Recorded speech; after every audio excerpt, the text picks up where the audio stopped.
Nitrogen वह पोषक तत्व है जिसकी वजह से पौधे की पत्तियां हरी, मजबूत और तेजी से बढ़ने वाली बनती। लेकिन एक रोचक सवाल है, हवा में मौजूद इतनी नाइट्रोजन होने के बावजूद पौधे इसे सीधे क्यों नहीं ले पाते। आज इस वीडियो में हम यही समझेंगे कि पौधे नाइट्रोजन कैसे लेते हैं और हम अपने गार्डन में इसे सही तरीके से कैसे दे सकते हैं, अपने खेत में कैसे दे सकते हैं। सबसे पहले समझते हैं कि नाइट्रोजन पौधे के लिए इतनी महत्वपूर्ण क्यों है। नाइट्रोजन पौधे के अंदर कई महत्वपूर्ण कार्यों में भाग लेती है। नई पत्तियां और टहनियों में वृद्धि, प्रोटीन और एंजाइम का निर्माण, हरे रंग के पदार्थ क्लोरोफिल का निर्माण। क्लोरोफिल की मदद से पौधे सूरज की रोशनी में अपना भोजन बनाते हैं।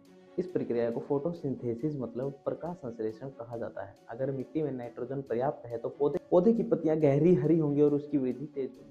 और सबसे दिलचस्प सवाल यह है कि हमारी हवा में लगभग 78% नाइट्रोजन होती है, लेकिन फिर भी पौधे इसे उपयोग क्यों नहीं कर पाते। ऐसा इसलिए होता है क्योंकि हवा में मौजूद नाइट्रोजन गैस के रूप में होती है। यह बहुत स्थिर होती है जो पौधा ग्रहण नहीं कर पाता। पौधे नाइट्रोजन को केवल दो रूपों में लेते हैं, नाइट्रेट और अमोनिया। ये दोनों रूप मिट्टी के पानी में घुले रहते हैं और जड़ों के जरिए पौधे के तने तक पहुंचते हैं। मिट्टी में नाइट्रोजन बनने के पीछे प्रकृति की एक अद्भुत प्रक्रिया काम करती है। मिट्टी में रहने वाले कुछ सूक्ष्म जीव हवा की नाइट्रोजन को पौधे के लिए उपयोगी बनाते हैं। इसमें प्रमुख बैक्टीरिया होते हैं जैसे राइजोबियम, एजोटोबैक्टर और एजोस्पिरिलियम। ये बैक्टीरिया हवा की नाइट्रोजन को पहले अमोनिया में बदलते हैं। इसके बाद दो और महत्वपूर्ण चरण होते हैं, अमोनिफिकेशन, नाइट्रिफिकेशन। इन प्रक्रिया के बाद नाइट्रोजन नाइट्रेट के रूप में बदल जाती है जिसे पौधे आसानी से ग्रहण कर लेते हैं। प्रकृति पौधों को नाइट्रोजन देने का एक और तरीका भी इस्तेमाल करती है। जब बारिश के समय बिजली कड़कती है तो वातावरण की नाइट्रोजन टूटकर ऑक्सीजन के साथ मिलती है। इससे नाइट्रोजन ऑक्साइड बनते हैं जो बारिश के पानी के साथ जमीन में मिल जाते हैं। जब ये मिट्टी में पहुंचते हैं तो नाइट्रेट बनाते हैं और पौधे उन्हें आसानी से अवशोषित कर लेते हैं, मतलब ग्रहण कर लेते हैं। इसी कारण अक्सर बरसात के मौसम में देखा जाता है कि पौधे तेजी से बढ़ते हुए दिखाई देते हैं। अब बात करते हैं कि हम अपने गार्डन में, खेत में पौधे को नाइट्रोजन कैसे दे सकते हैं।